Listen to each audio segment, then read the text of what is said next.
aha harimo tena ntabwo bamurekura akajya kwirongorera umugore umuntu ufite icyaha akanya akaba ari muri Amerika yahageze ate urukunyumva umuntu umwe wari gusigara Perezida Kagame yari gushaka indi yari kubaka indi guverinoma uretse gato hari amazu ari irebero urukunyumva uretse gato hari amazu ari irebero urukunyumva tuvi irebero uretse gato tugaruke muri ntuza muri hari iyi nzu iri irebero iyi nzu muri Grand Legacy muri Grand Legacy ndakubwiza ukuri Keminike abamotari bafite ibimenyetso wenda wowe ntabwo umuntu yagusaba ibimenyetso bifatika ariko wabyumvishe ku muntu wizeye neza ibyo umuntu wizeye ko turi kuvuga ko ibingibi ari ibivugwa isi Rwanda yaragira jobama uramutse mfite muzambwire n'izina ry'Imana hari amajwi muve kuri ibingibi ngo byaturiya tuboro abana batanga ubamya ibi biboro harimo umwanda watumye ibintu bikomera ni Naomi niwe wagiye gushaka Mutesi Jolly ngo bamubwire ibyakorewe uyu mwana Liza noneho hano niho Nyamunsi kano gakobwa ka Muheto kisanze muri isaga bakabaza ko ari we ugezweho ugasura bigakunda what is going on Mutesi Jolly yahaye barumuna b'inama gusa Mutesi Jolly ntabwo yarahuriye n'ibi bintu bro nta hantu Mutesi Jolly buri yarahuriye n'ibi bintu nta na gato hari n'abakuru Mutesi Jolly atarazi tugaruke kuri abantu bakomeye rero abantu bakomeye bakingiye Prince Kid kibabarega nabo harimo kuza amazina watubwiye nk'amazina we amazina Prince Kid nuko yabaye mu gihugu kigendera ku mategeko dufite n'umutekano Prince Kid uri yari gupfa Prince Kid bari kumurimanganya abakomeye bari kumuhitana ataburanye bakazimanganya ibimenyetso nukuri kw'Imana so tugende gatoya rero aha ngaha ikintu kiriho nimba sobanurira nkababwira ko aha harimo tena ariko njyewe ndabizi mugiye kuntera amabuye Prince Kid garuka mu Rwanda ufesinga ubutabera uryozwe ibyo washinjwe ahubwo njyewe reka ngire point of view yanjye ego point of view yanjye natekerezaga nanjye ntabwo bamurekura akajya kwirongorera umugore uretse ngira ngo wenda umugore amaze igihe amurongora guhabwa ubutabera akabuhabwa n'abandi bafatanyaga biriya byose kuko nubwo mubona iki kintu nyine gikomeza gutwikirwa umuntu yaratorotse biraceceka nta muntu n'umwe kubwira inzira yanyuzemo kandi ntiyagiye kugera muri Australia cyangwa kugera muri Amerika byaranze ariko umuntu ufite icyaha akanya akaba ari muri Amerika yahageze ate so ikintu kibamo aho ngaho nuko ngiye kubwira na operation yatari ni operation nayo bwayo yakurikirana abatumye agenda kubwanye nge numva ko I wish yaza akanexpose abo bantu bose bafatanyaga muri ibyo bintu byose ku buryo bahanwa bikanabera urugero abandi bose bazabitekereza kuko urumva yaza ashaka bene nge ndumva bamuzanye akabavuga abo bantu kuko kuba ari we wenyine uri murabiryozwa ntabwo nge numva ndi nyuzwe Kemenike reka nkubwire ikintu kimwe urukumva uyu musore nuko ibi bintu urukumva umugabo ntago ari umusore uyu mugabo turi kumwe ibi biragoye cyane Prince Kid ntabwo azigera avuga bari abantu kubavuga bwazabavuga niba mugarura kuko ntazemera azamera nka wa muntu wabaga muri gereza acuruza urumogi ageze imbere y'urukiko aravuga ngo nyamara ngo hari abantu barumpaga nka bacururiza ahubwo nuko nabimye amafaranga na n'ubu ngubu ntarakatirwa so rero nawe rero niko bizagenda Prince Kid rero uru rubanza rwa Prince Kid hari abantu benshi ruzatwara none se kankubaza ikintu kimwe Prince Kid azagaruka mu Rwanda yongera aburane cyangwa azaza aje gukora ibihano kujurira ubwo azajurira rega ntago ibintu ajurira gute ubujurire si buzaku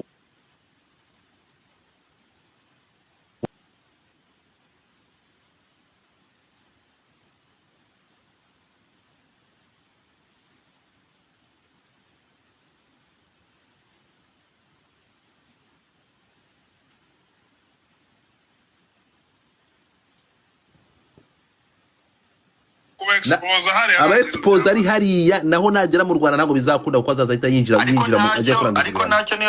ariko ntacyo niyo yagaruka akaba yatabwa muri yombi, ariko byibuza tuzaba twamenye ngo naba ngaba yarabamentioninze.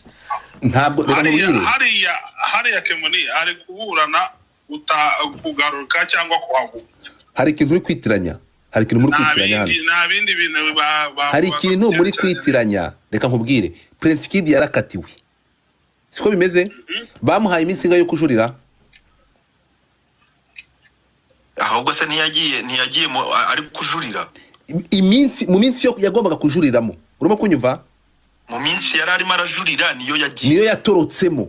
Noneho nukuvuga ngo kandi batanga iminsi yo kujurira nkuko urora nko mu Amerika yamuhaye iminsi 30 yo kujurira.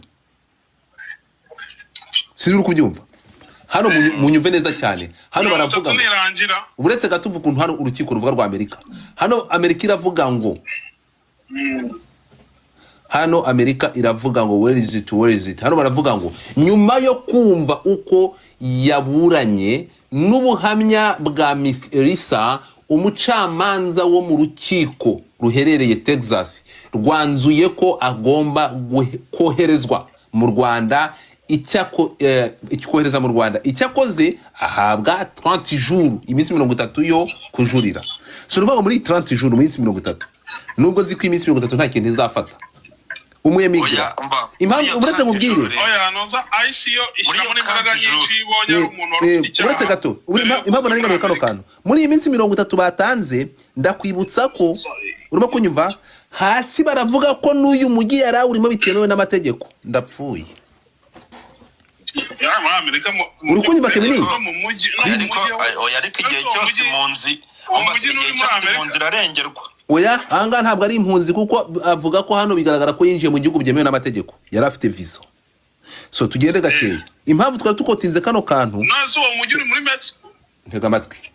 Suri muri Amerika. Ko se wagabanijijwe ko ngiye mbere kuvugira hejuru. Aha ngaha abanyarwanda kazi twumvikana ikintu kimwe. Ibyo we Kemini kibivuga ngo azaza ngo aba bakomeye ahita bashyira hanze, ntabwo bishoboka kuko Prince Kid iminsi yo kujuriramo iyi ngiyi ntabwo izakunda kuko Prince Kid yavuye mu Rwanda yatorotse ari mu minsi yo kujurira.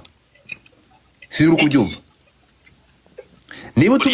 Niba umwibuka igihe cyo kumutwara, igihe cyo kujya kumutwara amageragere bagiye kumushaka, twaramushatse turamubura. Nibuka bari guhamagara ahantu hose, abanyamakuru bari guhamagara, bagahamagara urukiko rukavuga ati oya ni muhamagare gereza, kuri gereza bakavuga ati so umuntu mwaramudusikirije nta wigeze ugera aha. Urabyibuka? So Prince Kid ntabwo bazamuha amahirwe yo kongera kujurira. Amahirwe yo kujurira bamuhaye n'iminsi yo kujuriramo we yayitorotsemo. Rero ntabwo afite amahirwe yo gushyira aba bantu hanze. Yabyaje umusaruro rwose. Ari ibintu biba bidasobanutse. Umuntu yatorotse arimo arajurira. Kandi ibyo bintu kandi muzi ko no gusohoka igihugu biba bitemewe, ngira ngo na passport yawe baba bayifite. Umuntu arasohoka barangije baravuga ngo umuntu yarasohotse ntihanakurikiranwa ngo byibuza banatange na statement bavuge ngo uyu muntu yasohotse byagenze gutya n'abamufashije naba ngaba, twumve ko gombo no kubidyoza. Ariko uri muzima barabiretse, uretse mubwire barabiretse baricecekera, umuntu aragenda. Abantu nyine turavuga ngo umuntu yaratorotse gutyo se tu nyine aragenda. Umva nkubwira ikintu ugomba kumenya Keminike. Iyi case ya Prince Kid, ariko se ubungiye ibintu ngiye kuvuga umunyamategeko urahari mbwira mvuge simvuge. Ibintu zamura umunyamategeko. Reka nze nkubwire ikintu kimwe Keminike. No, ntabwo ari nta case ikomeye muri ibi bintu. Umunyamategeko akabanza kaza. Reka nkubwire ikintu kimwe. Iyo iyi case ya Prince Kid bakubita hasi buri muntu wese uyirimo, urukunyumva umuntu umwe wari gusigara, Perezida Kagame yari gushaka yari kubaka indi guverinoma. Nta mugabo bro, ibi bintu ni ikintu kirekire. Ndakubwiza ukuri, uretse gato tega amatwi, uretse gato hari amazari irebero, urukunyumva unyumve tega amatwi Keminike. Uretse gato hari amazu ari irebero, urukunyumva tuvirebero. Uretse gato tugaruke muri ntuza muri hari iyi nzu iri irebero iyi nzu irirebero rero bayiseta ni bande bayijyagamo. Tugaruke muri Grand Legacy. Muri Grand Legacy ndakubwiza ukuri Keminike abamotari bafite ibimenyetso wenda wowe ntabwo umuntu yagusaba ibimenyetso bifatika ariko wabyumvisha ku muntu wizeye neza ibyo umuntu wizeye ko turi kuvuga ko ibi ngibi ari ibivugwa ibi bintu ko birimo abantu bakomeye. Godfather hari ukuntu uvuga ibintu bivugwa noneho ukajya ushyiraho utwitso umva biravugwa ko biravugwa no nashyiraho ka biravugwa basi ase wacecetse. Hari banki yari ikomeye yari ifite mu nshingano iriya Miss Rwanda yabonye izabiryozwa nuko iteza cyamunara iragenda ngirivanga va kubyo kwivanga bro reka nkubwire bakuva reka ibya banki yo kwivanga. Navuze uyu mugabo bantera ubwoba dore umugabo wa ninde uyu mugabo ufite company y'imodoka utwara abagenzi ninde Olivier uziko uretse gato ndakubwiza ukuri Olivier gufunga uyu nguyu ninde uyu nguyu Prince Kid usiza aba bagabo ukunyumva ibi biboro harimo umwanda. Miss Rwanda yaragiye rajobama uramutse ukurikiye amakuru yewe ndakubwiye nafashe umwanya wanjye urabizi ko na space za mbere nakoza naraje nkoresha amaranga mutima mbaga abantu bose bamutese ibyo bita bagambanye tuvugira Prince Kid. Nabonye ibimenyetso ngo difata mfite muzambwire n'izina ry'Imana hari amajwi muve kuri ibingibi ngo byaturiya tuboro abana batanga ubuhamya ibi biboro harimo umwanda. So kubwawe wumva ikiza ya ubundi ba victime zibona bahe victime ntabwo ari aba misi mura victime wa mbere muri ibi biboro apana bangaba bagiye hariya victime wa mbere muri ibi biboro dore fata Misi iradukunda no iradukunda ndi uyu nguyu apana uyu mugore we kara kandi keje noza muheto se wayava kuri muheto nta kibazo afite na Prince Kid bro muheto nta kibazo ubundi muheto yaje muri ibi bintu muheto yaramaze hari amazwe igihe hakorwa iperereza turi kumwe muheto ntabwo ibiboro byari kujya hanze. Muheto yisanze muri ibi bintu ubundi nyirabayazana w'ibi bintu ni umuntu bita Naomi. Miss Naomi baje kumuririra umuntu bita Kariza Hope yaje kuririra umuntu bita Naomi amaze kumuririra amubwira ibyago yahuye nabyo aravuga ati ariko nanjye yansabye kujya Dubai tukajya Dubai mu mirimo y'akazi nanze kuvayo ahita banning ibyo nagombaga guhabwa. Umuntu wampaye ubutabera ni Mutesi Jolly wafashije guhamagara muri ministeri kugira ngo mpabwe ibyo nari ngenewe. Unyumve neza cyane muri kunyumva ahangaha buriya umuntu watumye ibintu bikomera ni Naomi niwe wagiye gushaka Mutesi Jolly ngo bamubwire ibyakorewe uyu mwana Liza. Noneho hano niho nyamunsi kano gakobwa ka muheto kisanze muri iyi saga bakabaza ko ari we ugezweho urasura bigakunda what is going on muri kunyumva. So ikintu abantu batazi ariko ukuntu muheto bro ukuntu Naomi yahise ashize akarenge inyuma pa we yabaye messenger yasubije akarenge inyuma ntisanga muri ibi bintu. Iyo muje kureba vuga ngo ahangaha ni izina ry'Imana ukuntu Mutesi Jolly yahaye barumuna b'inama gusa. Mutesi Jolly ntabwo yarahuriye n'ibi bintu bro nta hantu Mutesi Jolly buri yarahuriye n'ibi bintu nta na gato. Hari n'amakuru Mutesi Jolly atarazi hari n'amakuru Mutesi Jolly atarazi buriya dore umuntu wabaye igikoresho cya Prince Kid kurusha abandi ni kano kana kakamisi kano kagize kahuye na ntuza kahuye na karongowe n'umwana w'umujaji. Hari uyu mudamu kugira ngo mwumve bino bintu ko biremereye habaye no gukingirwa ibi baba abagomba gutanga ibimenyetso ntibabitanga. Niba bashaka kugira ngo ibi byaha uyu muntu abazaryozwa ibyo bakoze bazabwire uyu mudamu Prince Kid yari yaragize pare w'abana bakobwa ninde uyu mudamu. Hari umudamu wari pare w'abakobwa muri Miss Rwanda wajyanye nabo muri bootcamp. Buretse gato tega amatwi uretse gato marene niba ari marene sorry marene komajye mwaga baramba naturaguritse nkavuga waye nayavuze tega amatwi Keminike uyu mugabo uyu tugaruke kuri abantu bakomeye rero abantu bakomeye bakingiye Prince Kid kibabarega nabo harimo kuza amazina watubwiye nk'amazina we amazina kanguha urugero uyu mudamu bamwitane n'ubundi turimo turakeka ceceka gato ntabwo uyu mudamu ari mu bantu bakinze ikibaba abwira umukobwa we uretse gato uyu mudamu yagezeho ategeka iradukunda Liliane kuko yadetingaga n'umuhungu we yaramaze kuba girlfriend w'umuhungu we w'uyu mudamu wari marene w'abo bakobwa aha nta kintu bitwaye ceceka gato uretse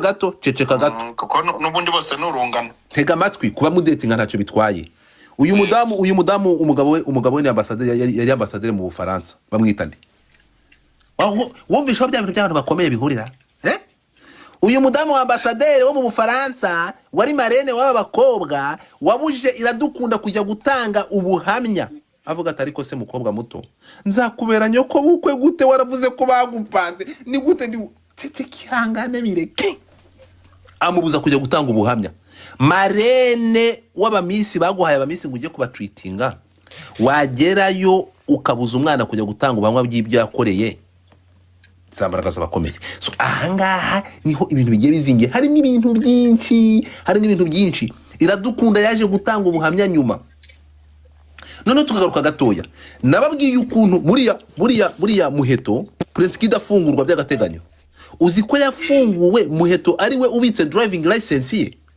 ayifite kubera iki ntumaze ukuntu yarakibitse noneho ngo Prince Kid ajya gufata driving license amakuru yangezeho urukumva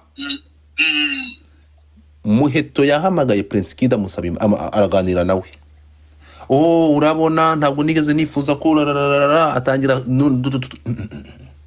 amakuru mfite ngo nuko Muheto bamwe mu bagenza n'abashinjacyaha bitabata yahamagaye bakamugaya bakavuga sibizi ibintu nk'ibyo ibi bintu bya Prince Kid birimo ubwiru bukabije birimo ubwiru bwinshi Prince Kid ikintu cyabayeho kuri iki gikanuko kuburana yaburanye muri Amerika baravuga ngo Prince Kid we yaburanye avuga ko impamvu yo gusaba ubuhungiro ari uko ubwo yateguraga Miss Rwanda hari ibyo atumvikanyeho na bamwe mu bantu bakomeye muratekereza ibyo atumvikanyeho n'abakomeye ari ibihe aba bakomeye yavuga ngo muratekereza ari bande tuvugisha ukuri abantu bakomeye ariko bashobora kuba ntaba ariko ari ukwiregura gusa tubirebe hano ahangaha ubundi niho ahangaha niho ruzingiye mata ibintu byo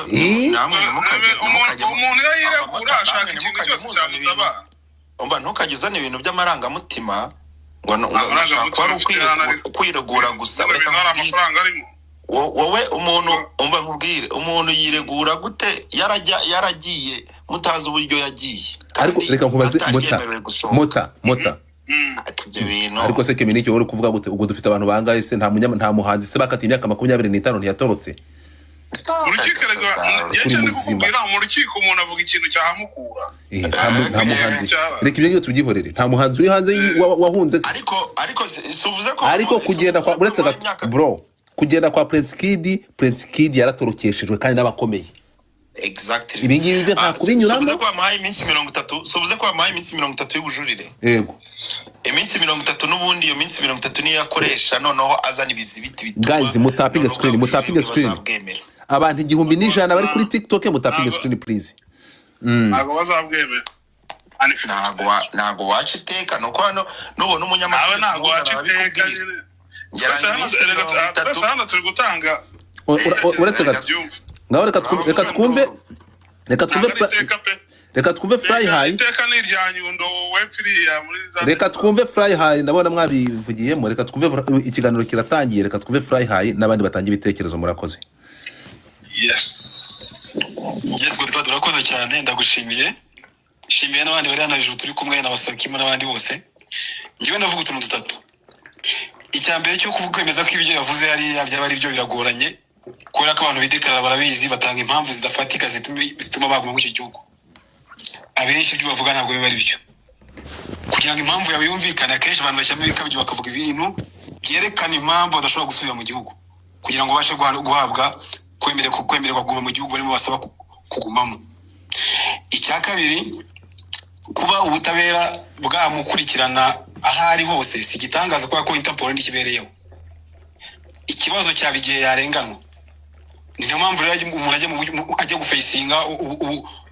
gufesinga inkiko aburana agafacinga ubutabera kaburana. Ntekereza ko ari mu Rwanda ubutabera bwabo turabwizeye ntabwo burenganye.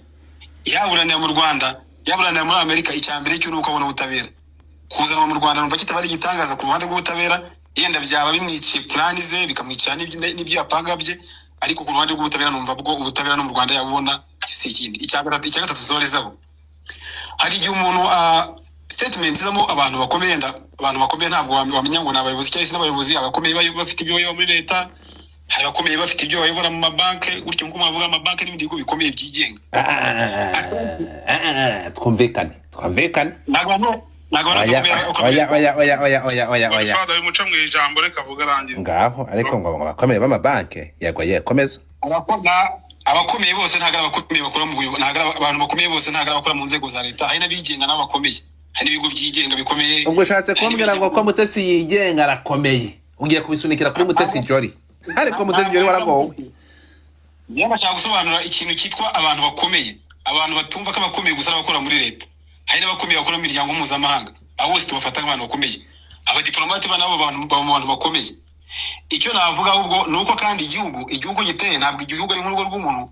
Ni nayo mpamvu akenshi ubona imanza zimwe zijya mu muhezo kubera ko hari bishobora kuvugirwamo bikangiza ubusugire bw'igihugu cyangwa bikangiza ibindi bintu byinshi cyane, cyangwa bikagira abantu bigira ingaruka mu buzima bwabo busanzwe. Ari nayo mpamvu mubona imanza nyinshi zijya mu muhezo, kandi itegeko nshinga ry'u Rwanda ibyo bintu biremewe. Ubwo rero nicyo wenda tuganire n'ibyo nayo kuvuga ko ibyo mumaze kuvuga, kuba yaza agafacinga ubutabera si gitangaza, kandi no kuba yarenganurwa nabyo si gitangaza. Icyo tureba ngo nukureba ngo eske araza mu buryo, eske ararenganwa, girumva ubutabera bubona kandi bumeze neza. Nicyo navuga, yenda bikamwikira imibare yo kuba batenengeye muri Amerika ngumyeyo, no kuba yakwidekarara akavuga ngo abakomeye cyangwa n'ibindi byana bivuga bitari nabyo kugira ngo agaragaze impamvu agomba kuguma hariya. Ibyo biragaragara. Okay. Fry hayashaka wari umunyapolitike kabisa. Ntabwo Fry hari umunyapolitike, urumva ukuntu abivanye ku bakomeye. Abakomeye bari muri buretse gato mu makuru, buretse gato mu makuru ari munsi y'imihanda cyangwa y'abamotari avuga ko ntabwo ari abanyamabanki gusa cyangwa bariya bafite za horizona, hariho n'abakomeye bari mu nzego za leta bari muri ikibazo cya Prince Kid. Wagize ngo se manager beka twege tumubara mu bantu bakomeye. Bakomera iki? Manager wande? Manager beka twege tumubara mu bantu bakomeye igira ngo abantu bakomeye ari aho baba. Izo abantu bakomeye ngira ngo buri muntu wenda agira abantu be bakomeye ba. Nanjye rega ndakomeye ku giti cyanjye. Nanjye ndakomeye ku giti cyanjye. Abantu bakomeye, iyo umuntu avuze ngo abakomeye ajya wumva abakomeye nyine. Guys, dukomeza ikiganiro, mutapinga screen kuri TikTok. Mutapinga screen. Ari kintu uvuga nawe kubaza ikibazo. Ngaho reka twumve n'abandi. Osokim wabashije kuboneka, niba wabonetse waduhereza view yawe niba ntacyo bigutwaye. Guys, mutapinga screen abantu mwese. Mutapinga screen. Point view. Ariko umva nkubwire Mota. Waje kumbera umwarimu ukosora imvugo zanjye gasoko. Oya ndakubuze. Ngaho ubu mutinze mic yawe. Osokim urahari? Guys, mutapinga screen baraza kunkubira kabiri, mutapinga screen kuri TikTok. Mbere ko twumva abandi please. Osokim ntabwo araboneka, muzamura abantu ndabona bitwa ba mwene DRC ugeza hute. Intambara zo muri Kongo zikunaniye kuvuga, ubwo ujanga kubutangiye igitekerezo. Manuka, ntabwo nkuzi muri ibi bintu bitangira mu manura uyunguye manura. Manuka mujye mureka kwivanga, genda uje kurwana na Wazarendo Pumbafu. So twagiye hanyuma Keminiki. ibi ngibi biguhaye irihe somo cyangwa uzakira gute kugaruka kwa Prince Kid mu Rwanda? Ariko bagomba kumwemera ko urubanza rwe rugomba gutangira bundi bushyashya. Ntabwo ruzatangira aho ibyo kuza ngo baramukatiye adahari agahita afungwa. Ntabwo bamukatiye adahari, bamukatiye harahunga ubutabera aratoroka. Guys, the three roses.